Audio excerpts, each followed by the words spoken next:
What is up, my friends? Hey, welcome to another edition of the Studio Sherpas podcast. I say that so fast.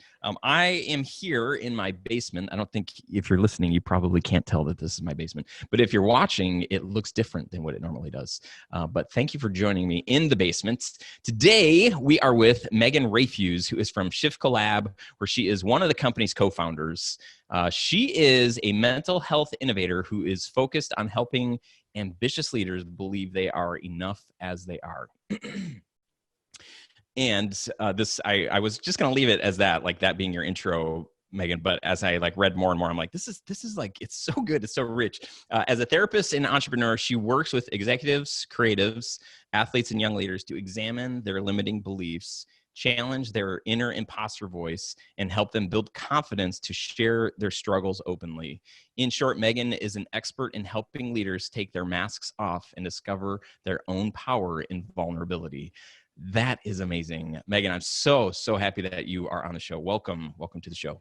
Thank you so much for having me. And I'm so happy I hired that teammate who wrote that amazing bio because I definitely could not have put it into those words myself. Yeah, it's pretty incredible. And, honestly, there's been so much work that, really over the past 4 years of me being able to work with so many video professionals, a lot of the things that you are good at, the things that you do in your job are things that resonate with me personally and are things that I've dealt with and things that our community has dealt with. So I knew when I first heard you on another podcast, The Psychology of Entrepreneurship. Yes. This gal needs to be on this show because you can, I know a lot of what you're going to say is going to speak right to our hearts. So I'm super excited that you're here.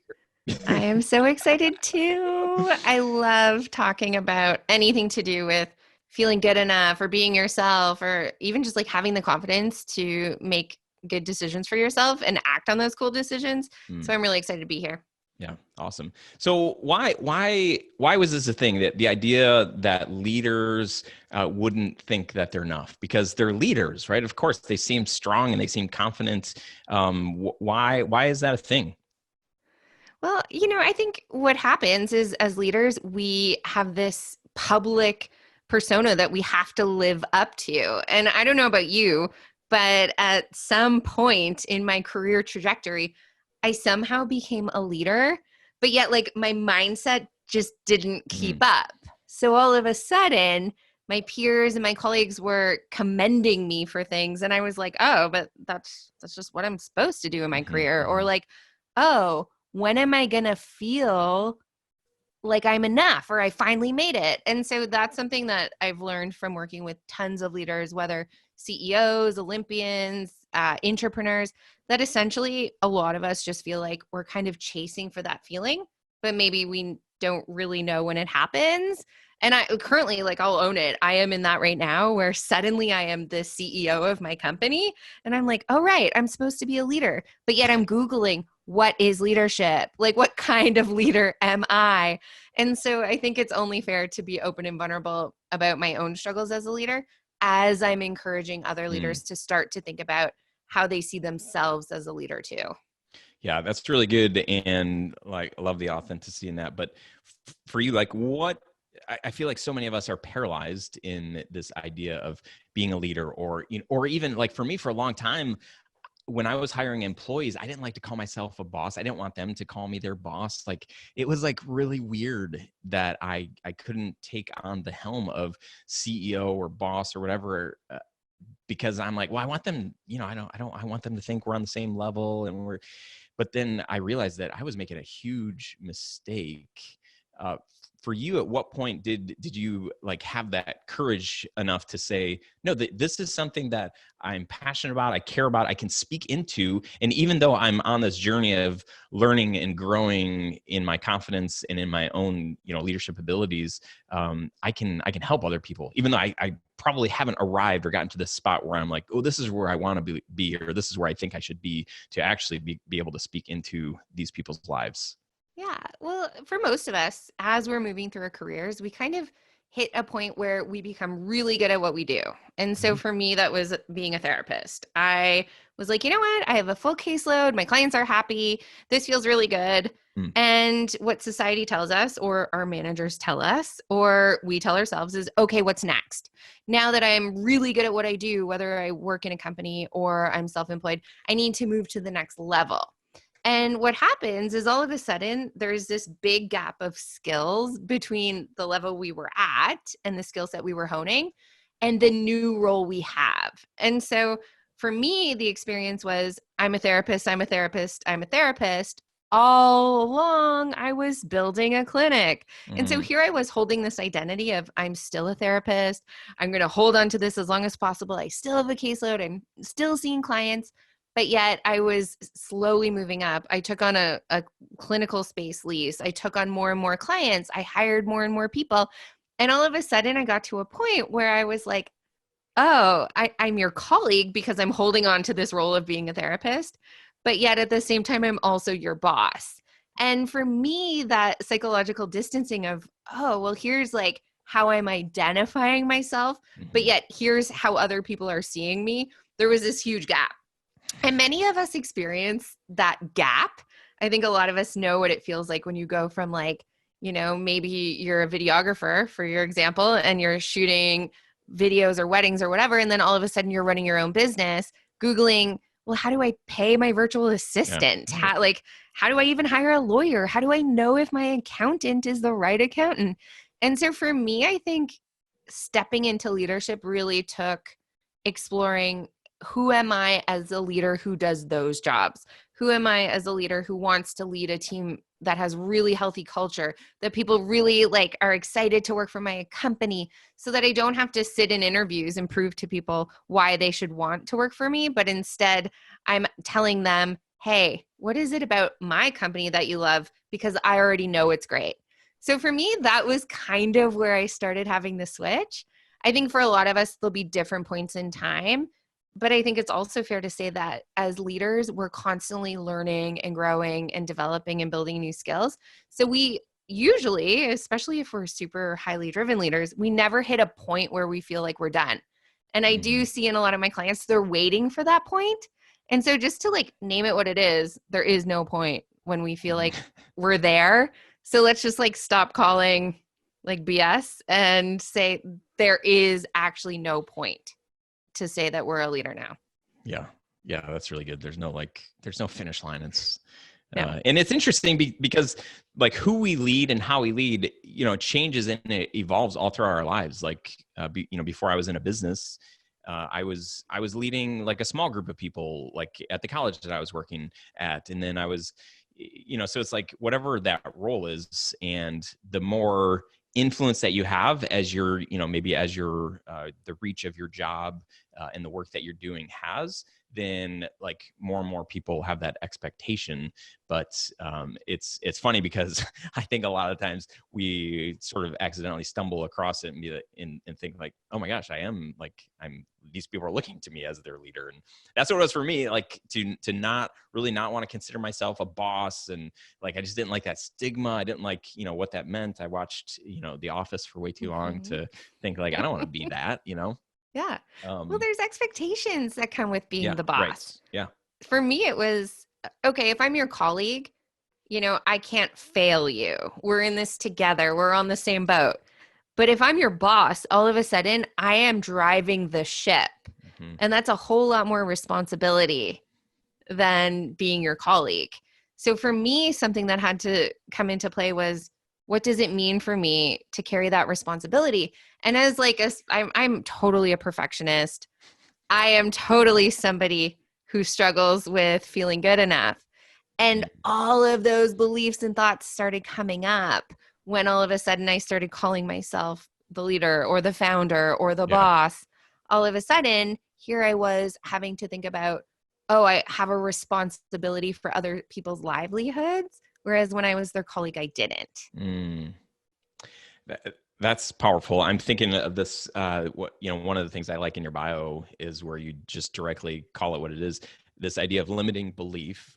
I don't know how many people listening to the show actually know what that means, but one of the things that I'm starting to realize is that I think I want to help freelancers, help videographers, help producers think of themselves as more than just that job title, but to consider themselves as a CEO or as, and maybe not a boss if they don't have employees, but as a CEO, as the owner or the founder of a company, so that they can get out of this, like this messaging that they've been telling themselves. Is there a correlation with that idea of limiting belief? And can you kind of speak into that at all?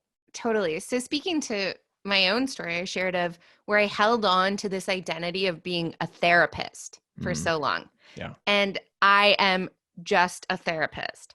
Yeah. And it's not just being a therapist, nor just being a videographer or producer. It's, I want to stay where I'm comfortable. Yeah. I want to stay in the spot that makes me feel so good, that tells me I'm an expert, that, you know, my peers look to me as being an expert. And when it branches out to being, I am a therapist and a business owner, I am therapist and CEO, all of a sudden, some of those nagging fears can come into our brain. So for me, the fears started to be like, oh, but if I say I'm a leader, what if I fail? If I say that I can run a company, like, who am I to say that? I listen to podcasts of people who actually do it. I'm nothing like them. And so a limiting belief is essentially a chain of thoughts or a pattern of thoughts that we tend to hold that impact how we view ourselves in relation to our world. The best way I can describe a limiting belief is essentially, I use this analogy, and it works for me every day because I actually think about this every single day. The analogy that I use to describe limiting beliefs is essentially, if you imagine that you are in your bed, you just woke up this morning, you know, you're tired, you're like reaching next to your nightstand next to your bed, and you pick up a pair of glasses and you put on your glasses to start your day. Oftentimes, our limiting beliefs are what's written on our glasses, and we spend our whole day wearing these glasses. And so if I wake up in the morning and all of a sudden I reach over and I put on my I'm not good enough glasses, and as you're nodding here, I want to say, most of us already know what our limiting beliefs are. Yeah. So there's themes here. The I'm not good enough, I'm stupid, I'm not worthy, I'm unlovable, I'm undeserving. And so if we were thinking about going into a glasses store, the walls would be full of very similar looking glasses. So here I am, waking up in bed, reaching next to me, putting on my I'm not good enough glasses. And let's say I go for a coffee meeting. And I'm at a coffee meeting with you, and I start thinking, you know, I really want to ask him about like how he does his job as a CEO. How does Ryan manage his job as a CEO and podcast host? And I'm looking across the table and I'm starting to feel anxious, and I'm looking at you through the lens of I'm not good enough. I may start to like change my behavior. I might get like really nervous and put my hands in my pocket. Or in your maybe armpits. All of a sudden I might go like this. I might get really sweaty. And all of a sudden the I'm not good enough gets bolder and bolder and bolder on my lens. And so for some of us, it might mean we may never ask the question and we're robbed of the opportunity. For others of us, it might mean we ask the question, you say, well, you know, it took a lot of work. And all of a sudden I'm looking through these glasses saying, Ryan told me that it took a lot of work because he just wanted to give me a short answer because he doesn't even care about me. And he doesn't think that I'm even good at what I do because I'm not good enough. And so the longer we go through our days wearing these glasses, the more solidified these beliefs come. Now, what I say is our goal here is to start to notice what the patterns of beliefs are so that we can change our belief patterns and start to like wipe off our glass lenses. So the more that we act in ways that challenge these beliefs, so if I'm sitting across from Ryan and I say, hey, do you want to go for lunch later? And you say no. If I'm able to, in the moment, catch myself thinking the I'm not good enough, but yet switch and reframe and say, oh, he's actually busy. He has a lot on his plate. He's doing all this stuff, teaching podcast guests how to set up their mic. Then I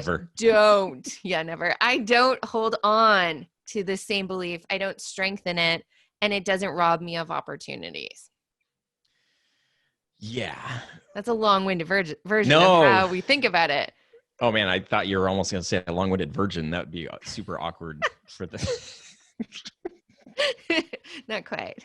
Depending on what bed you woke up in, I don't know. But we're talking about glasses here. So You said it. Anyway, yeah, that is, I feel like that's like for me, you know, my part of my background, when I was 18, I grew up like I didn't go to church or anything growing up. And when I was 18, I was kind of introduced to the person of Jesus. And so for the last like 30, am I that old? No, 20 something years. I've been able to put on those glasses, and those glasses to me speak like, I have value. I have worth. I have something to contribute. I'm loved no matter what. Like these truths that like, it's like, okay, like I mean, the constant message that I say to myself that I know is true is like, I have value. I have worth. Like, and I can point in scripture where it says that. So that for me, it's easy. No. Let me say that again. For me, it's easier as I've kind of have this like, these words that I can come back to. I think it's a little bit more challenging for people that maybe they don't have that frame of reference, although that frame of reference could be totally screwed up just depending on, you know, background and all that other stuff. But for people that maybe don't have that, that as their source, like how can people really believe like, no, I do have worth. Like I have something to offer. I can ask this question, or, you know, Ryan, he does have my best interest in mind. I shouldn't be afraid to, ask a question or even challenge him because I think I have something to offer here. Like what is that? Help educate me. I don't want to yeah. sound like I'm being ignorant, but you know, I No, kind of am being ignorant. No, you're not at all. And so typically what happens is we just build up these beliefs over time. And if there's nothing to buffer these beliefs, then we start to build them up stronger and stronger and louder and louder. And so your example, you know, say in grade 4, you did a spelling test, you didn't do so well, and someone said, oh, you're not really good at spelling. What could have happened is then you went to church and someone said, yeah, but hey, you're really awesome and lovable and you're worthy. And so there's buffers. Right. If That's good. we don't have people in our lives who give us really super strong buffers, or if like most of us, we do have those people and we might not be able to hear those buffers, we start to build up the thoughts louder and louder. And the best buffer to challenging unhelpful thoughts is the ability to actually start questioning your own thought pattern. Mm-hmm. So most of us just kind of have this running thought pattern in our head all day. And we're like, yeah, I believe all the thoughts that I'm thinking. Like, I don't have to ever think about challenging them. What I think must be real. But in reality, we know from a type of therapy called cognitive behavioral therapy that questioning our thoughts is actually so helpful because our thoughts actually impact our mood and our behavior. Mm-hmm. How often do you go through your day and you're like, wait, what was that thought? Where did that thought come from? Or, you know, why did my mood just change? All of a sudden, I noticed myself getting super frustrated. And I can, in the moment, either choose to let myself feel frustrated, or I can say, oh, what was I thinking right before I became frustrated? Mm-hmm. And I see you laughing because most of us have this experience. All of us do, because we all have thoughts and we all have brains. And so learning to challenge our thoughts actually helps as a really helpful buffer to helping to reduce those limiting beliefs. So an example I want to give is today I was coming on a podcast and I was like, well, I don't have anything to say, or I don't know how to use my podcast mic. And what could have happened is I could have been like, yep, that's true. I don't. I'm alone in this, or I don't know what I'm doing. And I could have went down the rabbit hole. Instead, I stopped and said, hey, people care about me. People want to help me. I'm worthy of saying what I need to say. And as such, I'm going to keep going. So I didn't allow my unhelpful thoughts to change my mood and behavior. That takes practice. Yeah. That is like a lot of workouts at the gym of your brain. Yep. I was laughing because I'm just thinking through, you know, but one of the messages that I have carried through my entire life is I love my dad to death. He passed away like 17 years ago. But as a kid, one of the things that I remember that was just like, it's in my brain, it's in my heart, wherever, it's like, I'm not good enough, right? Like whatever, I could get all A's and a B. And he would jokingly say like, well, why didn't you get all A's? But for me, I was like, oh, like, I'm trying to get his approval. And I ended up getting it at some point later in life, but it took a long time. But like, I still have those wounds. And then I'm just thinking about, as Andrea and I have, my wife, Andrea, we've seen a therapist a number of different times. And as you're saying, like, yeah, maybe you're in a situation and you think like, oh, why did my mood all of a sudden change? And there are times, and my wife is the best, like she's just amazing. But there are times where, and I was able to identify this as we went through therapy, she can talk to me in a certain tone of voice that triggers something inside of me. It puts up all of my defenses, and my response is not kind. And it's because I traced it back. I'm like, it's the same thing that my dad would do. And I would treat my dad the same. And my therapist is like, listen, your wife is not your dad. Yeah. Your wife loves you. She wants the best for you and your relationship. So you can't respond in the same. So like, you have to catch yourself. And, so I don't want to say like, oh yeah, I don't have any, struggles as I do. There are messages that I still like, they echo, in the depths of my soul, but they'll sometimes come up and make the hair on my back. I don't have hair on my back, but if I did, like hair on my neck, it would be there. Yeah, it would be there. It would be there. And, I think that's such an important point, is like, pay attention to the triggers. So with my partner, sometimes I could say like, oh, but like, I just got home and you promised me you would do the dishes and you didn't. And the dishwasher like is not emptied. And he might say, well, fine, I guess I'm not good enough. And I work hard to say like, stop. Like all of a sudden I'm in my own head. And my thought said, well, he doesn't care about me because he didn't empty the dishwasher. And his thought said, well, I didn't empty the dishwasher, so I must not be good enough. And that's where we can help each other. Because as couples, it's easy to go into the spiral. And our past experiences totally inform how our thoughts work today. And so you and I are unfortunately part of the same club. My mom died she died 17 years ago. And so I'm part of that grief club where sometimes it has shaped how I see my world, how I feel like I fit in my world, how I take up space and want to take up space. And so for many of us, I think, we can want to hide those parts of us, and we can want to say, I don't want anyone to know that XYZ happened to me. My favorite social worker on the world, on this planet right now, is Brene Brown. And she too just launched a new podcast. She is like my soul sister. And hey, Brene, if you're listening, just letting you know. But she's totally listening. She's totally listening. Hey, Brene. She's watching too. So hey, Brene. Brene Brown is my favorite social worker. And Brene Brown says this piece that I think is so important, where she shares that shame cannot survive in the light. And so when we share pieces of ourselves, it actually allows for us to feel more confident, show up in our world as we are, not take things personally. And so if you're feeling shame about something, and shame is different than guilt. So guilt is I made a mistake. Shame is I am a mistake. Guilt is, oh, I made a mess. Shame is I am a mess. When you're feeling shame, name it. Name the shame. And so if you are not feeling good enough and you were just, speaking with a colleague who said, wow, it must be so awesome to suddenly be a CEO of your own company, you might then feel shame. And you might want to say, you know what? It's not that I'm suddenly a CEO. It's that I've put in the work, and I really hope you can see me that way. Yeah. And so shame is made smaller. There's my symbol, made smaller by speaking up when we feel small. So little by little, we become less little. And that's a really important thing to think about, because the more that we're willing to share parts of ourselves to other people, the more that we can show up in our world feeling good about who we are. Yeah, that's really good. I do say this.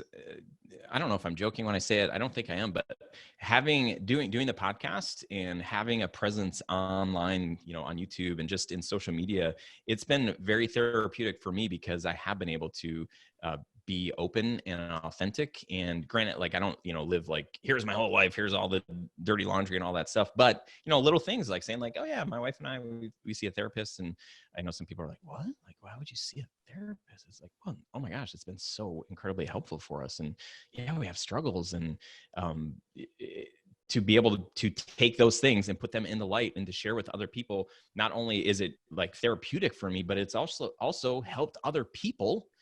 As I launched this podcast with Matt forever ago, seemingly forever ago, sharing, here are the things that I've done super well in this work. And here's what I would recommend you do. But also, but whatever, I've messed up so many times. I have, former employees or former clients that are just like, this guy is a joke. Like we would never want to work with him again. I've made a lot of mistakes. So I have a platform where I get to share my mistakes. And so for me, I feel like, you are a human. I'm just like healthy, way healthier version of myself than, a year ago, 5 years ago, 10 years ago. So anyway, to your point, yes, I agree. Well, and I love that you're open and vulnerable to share because you do have a platform that allows for that. And so in sharing, you give other people permission to do the same in whatever way they want to in their own life. And thanks for acknowledging therapy because oftentimes, as therapists, we are like, I promise we are not that scary. We are here to help people make sense of their stories and to tell different versions of stories that help them to feel more empowered. Yeah. And so I think it's awesome when we can share those pieces of ourselves that are a little bit vulnerable and in turn help people that we care about or help our communities or whatever that is. Yeah, I love that. For me to think through like the impact that the people that we have, that we surround ourselves by. So, granted, I'm talking about, I can read scripture and read the promises that God has made to me about who I am. And that's really good. But also in my life, I love that saying, like you can judge a person's character or whatever it is by the 5 people that they hang around the most.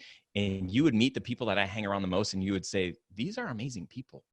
And they speak life and encouragement and challenge. They're not just like, oh, Ryan, you're the best. I get plenty of pushback on, things that I want to do or ideas that I have or the way that I treat my wife. I get plenty of challenge from these same people that are also speaking lots of life. So I'm so glad that you said that because we can isolate ourselves. And in this work, this particular work of being a filmmaker, a video producer, if half of the time that we spend is editing and in our editing caves and, doing that work, we're not with people. And we have like one piece of work to show for the course of like 2 or 3 or 4 weeks. We have one thing to show people. And if they don't like it, then our world can feel like it's crumbling.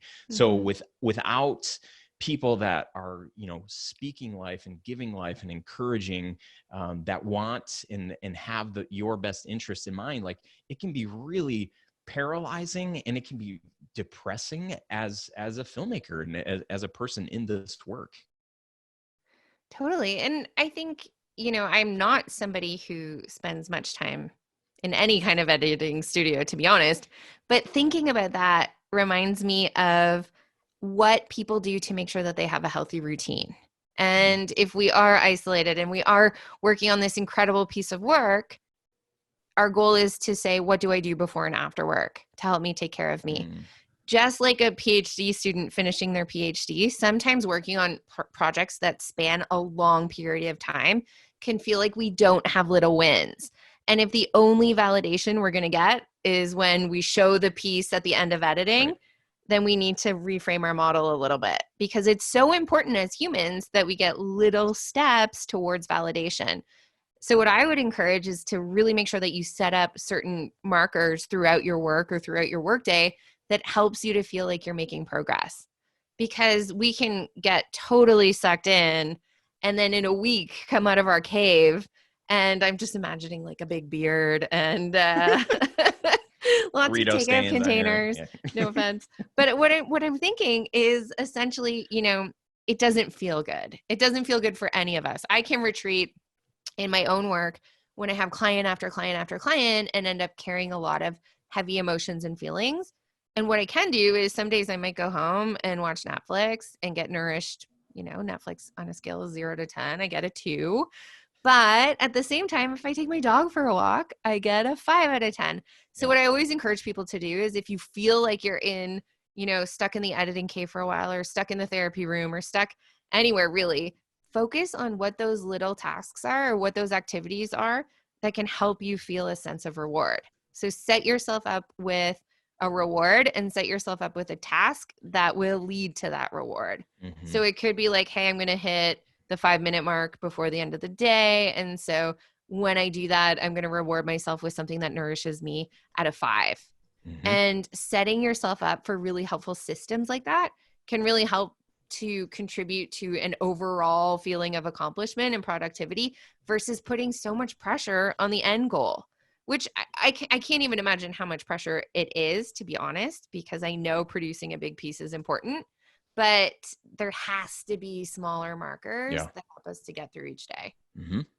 Yeah, that's really good. We at work, we do a huddle every single morning at 9:40, and one of 3 questions, like number 1 is like, how you doing on a scale of 1 to 10? Second question is like, what's your one thing today? The one thing that you're going to get done by the end of the day. And it might not, for editors, it's hard because it's like, well, I'm not going to get this edit done by the end of the day. It's a big project. But to actually define and say like, well, what are you going to get done from that edit? Like, is it a minute marker, or is it I've got to mark all of the footage and take notes, or, but to actually define that so that by the end of the day, you can say, was this day, did I do what I set out to do? And it's a yes or no, not a like, I feel like it. If you said at the beginning of the day, not creating like this, like unachievable, like, oh, I'm going to edit the whole thing and I'm going to be able to call all my clients and do all it. It's like, no, like what is the thing that you actually could get done today if you don't get super distracted, or even if you do get super distracted, what can you get done by the end of the day so that the end of the day comes, it's yes or no. If it's yes, then sweet, I'm going to do this little, celebration dance or eat a bag of Reese's Pieces or like whatever that thing is. And if it's a no, then it's like, okay, well, what is the next step at that point? Is it, do I need to work longer? Do I need to just go home, take the walk for a dog for a walk? How about that? Yeah. That walk is going for a dog. But yeah, I hear what you're saying, because I think it's really healthy that you've instilled that in your company. I think for a lot of us who, okay, let me take a step back, because I really want to hammer out the importance of how I rated Netflix versus how I rated walking the dog. Netflix had 2 points. I mean, it is in the positive. It is. And I love the analogy of our emotional health being like a bank account. And so it sounds so simple. And honestly, as a therapist, we get bad raps for how we explain simple things. I'm the first to admit it. But there is this emotional bank account, and I want you to think about it exactly like your bank account. And a really fun exercise is, write down a scale of like 1 to 10 on a piece of paper, and then write down next to each value, what is the activity that gives you that amount of money in your emotional bank account? Because some days I finish work and I am exhausted and all I can do is a 1.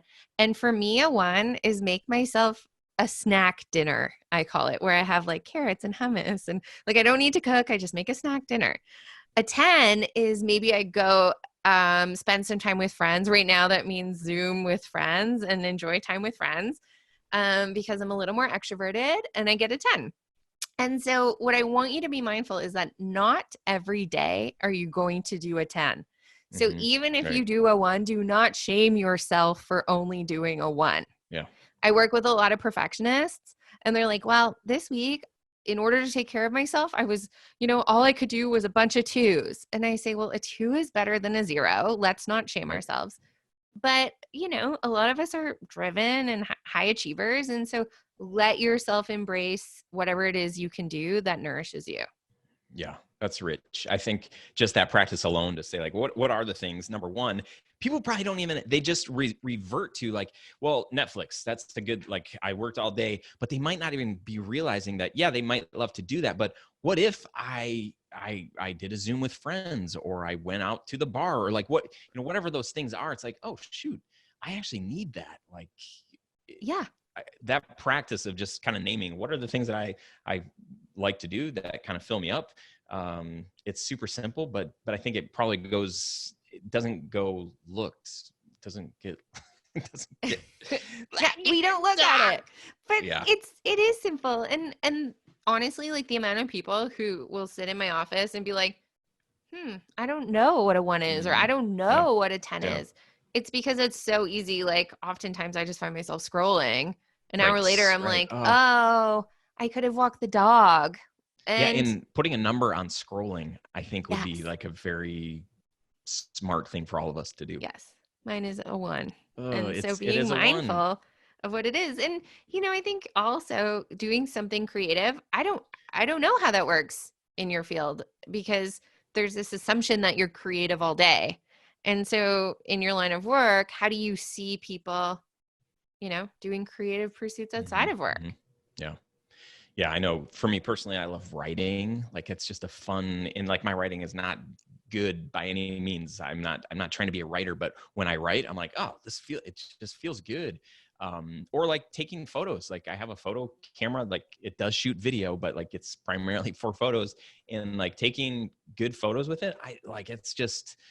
It's a good practice and it's a good exercise for me, but yeah. I love that. And the creativity is important. My to-do is learning how to use my video camera. And so there are so many embarrassing clips and so much time of me like going like this. And honestly, I have a videographer that works with our company, and I call him my video therapist, because there is no way he would get any content. Even leading up to chatting with you, because we're recording as well, I was like, oh no, I'm not going to look good. Like there's so much pressure. And so, I think when we have creative pursuits, it's so important to not make it have to be perfect. Right. We are so driven to make things perfect. Yep.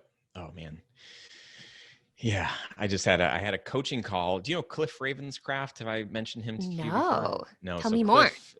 He's podcast answer man was his story from long ago. Now he's the mindset answer man. And we had a coaching call last week, and we were talking about limiting beliefs. This is really where it kind of came up. And I'm like, oh yeah, I'm a pro on limiting beliefs. I know all about this because he was calling me out on it. I felt like I was in therapy, because I'm like, there are so many things that I haven't done yet. And when I say done yet, I mean mostly inside of Studio Sherpas, thing like courses that I haven't released, or solo podcast episodes that I just haven't done, or really launching this YouTube channel. We have a YouTube channel and we put the podcast episodes on there, but I haven't really made any videos, like 5 to 10 minute videos where I'm trying to help and coach other filmmakers, where like I totally can. I have the content, but I'm so concerned about what it's going to look like, because I'm a filmmaker, and because my audience is filmmakers, and because what we do should look and sound good. So that's like stopped me from putting out the heart and soul of the messaging. It doesn't matter like what the stuff looks like. And I'm sure some people are going to be like, dude, it looks like crap. Like I'm not going to listen. And that's fine. But for the people who can get past that and hear the message, I'm like, So Cliff really just challenged me to say like, dude, you've got something, and you're being really selfish by trying to make it look perfect, because the perfectionism is about you. It's not about any of your audience. And perfectionism is the enemy of the good. And so you're robbing your audience of learning from you by holding on to that feeling that it's just not good enough until it's perfect. One of my favorite questions to ask is, what would you say to the person you love the most if they were feeling the same way you were? Or what would you say back to Cliff if he was like, you know what, I'm really holding and I'm not pushing it out because it's not perfect. What would you say to them? Well, yeah. And that's what I had the conversation out loud to him. I'm like telling him like, well, I'm not, I think it, and I'm like, but that's not what I tell my people. Like my tribe of Studio Sherpas people who are like, well, I'm not going to, start to do. I'm like, what are you talking about? Or I can't charge that much. Yes, you can. Like, what is stopping you? Like I'm like, I know, I get it. I see what you're doing to me. You're making me. So yes. You're like, I get this. Also, what makes you the exception? I know. I'm That so question is messed always up. that one's a little devil's advocate, but Yeah. it's what makes you the exception. Mm-hmm. Yeah. And, people are going to learn a lot of stuff from you. It's tough. I mean, when you are working with your peers, oftentimes we put more pressure on ourselves. And so it's about challenging that narrative too, to say my message is just as valuable. Oh man, it's like free therapy. Thank you for being here and just like letting me process. This is great. So I will say, I'm just going to put it in stone. He had me say like, hey, there's this course that we're going to launch at April 23rd. So he said, hey, like tell people that date. I'm like, I don't want to, because like, what if it's not? He's like, no, you tell them and you do it. I'm like, I can't hear you. Sorry. What Oh. are you doing? What is, I need to hear you say it a little louder, because I think we're going to put it in stone, and that didn't sound confident enough. April 23rd. We're launching a new course. I have no idea what it's called or anything, but I guess that doesn't matter. So it's just like we will have something brand new. And I'm not just gonna say one thing. Number two, today is Tuesday, the day that we're recording this. I am going to record and post a video for the Studio Sherpas YouTube channel, and it will be on there. And it's going to be from my basement, and so it just kind of is what it is. That's cool. But what will it feel like? Like, what is it going to feel like when on April 23rd, when you launch the course? How are you going to feel? I'm going to feel amazing. I'm going to feel like I climbed a mountain, but the mountain wasn't nearly as big and difficult as I thought it was. Yeah. And so I love that you put it in stone, because you have a whole bunch of people who care about you or who want to razz you either way. I don't know, but they're going to hold you accountable to this, myself included. And so I think, when we say it takes away that shame cycle that lives in our brain. It erases all those limiting beliefs, because now there's people who can challenge you on those beliefs and hold you accountable. And that's good and healthy. You look a little nervous. I am. Oh, you can't see. No, you can't see I'm like, are you sweating sweating over there? I'm sweating a little bit. Yep. Yeah. It's fine. You are talking to a therapist, although that being said, she's sweating too, because she's terrified of being on video. But I think that's really cool. I think honestly, that's how we can all do it, is by just trying something new and not expecting it to be perfect. So our expectations rob us.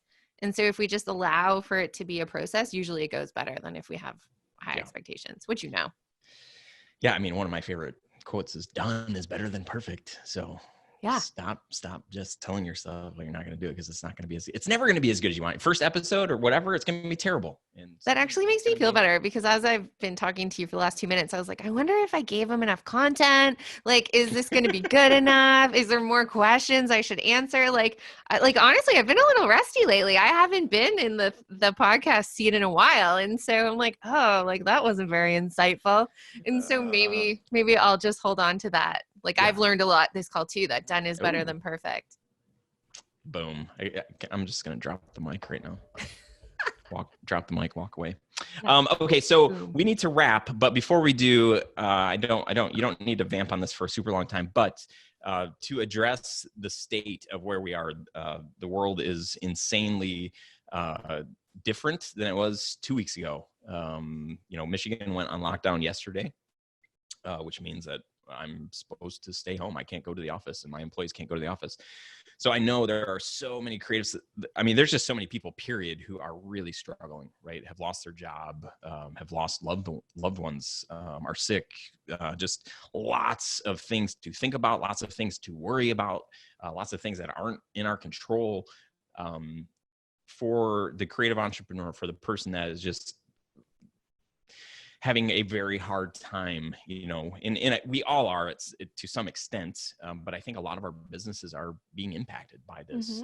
And I think some of the messaging that we're hearing, or some of the things that we're taking away and maybe keeping or believing, maybe might be limiting what we can do. So can you just speak into any of that? Yeah, totally. And so we are in an unprecedented time, and I think it's safe to say most people are feeling it. We're feeling the uncertainty. Our anxiety is high. Our stress is high. We know stress and anxiety can kill our creativity. And what I want to normalize is that if you weren't feeling stressed or anxious, then your body's mechanism to keep you safe, it might not be functioning well.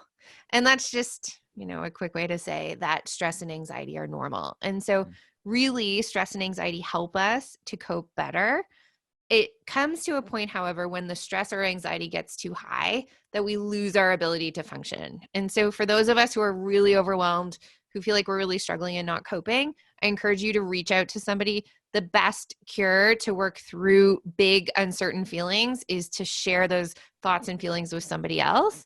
And to clarify that, it's not a cure for anxiety, but it helps us to cope.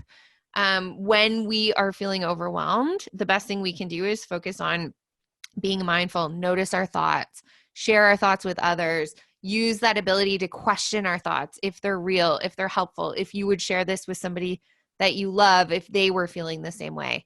I also want to normalize that, for many of us, our mood is changing quickly, myself included. From 1 minute to the next, I can go from a 10 on the anxiety scale to a 2. And so I want you to notice that. And if times of day are really tough, plan something during that time that helps you to cope. There is no rule book or handbook, unfortunately, to cope with this time. None of us have one, but the best thing we can do is stay connected to people we love, stay connected to people who support us. And if you feel like you are struggling, there are crisis lines available. There's a lot of mental health support available. And do not hesitate to reach out. That's what we're here for. That's what we're good at. And no one should have to feel worried, scared, frustrated, alone. Yeah, that's really good. Megan, I love the work that you're doing.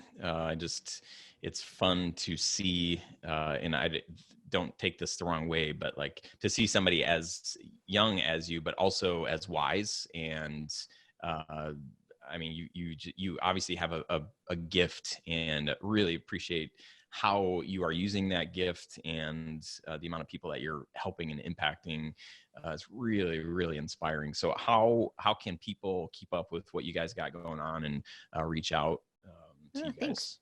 So I have to say the inner imposter came for a second, and I worked hard to challenge that. But thank you for the kind words. I'm really driven by impact. And so the more people that can hear my message and hear that they're not alone, the better. You can feel free to reach out to me. The best way to connect is via our website at www.shiftcollab.com, or you can follow me on Instagram directly. It's a creativity practice I have, especially now, and it is at Megan Rafuse or at the Shift Collab. Awesome. Well, this was super fun. Any parting words before we end our time today? Yeah. I want to say thank you so much. And thank you for pushing me outside of my comfort zone today. And just recognizing that, we are all humans. We are all learning. None of us have it figured out. But the more that we support each other, the further we'll be. So thank you so much.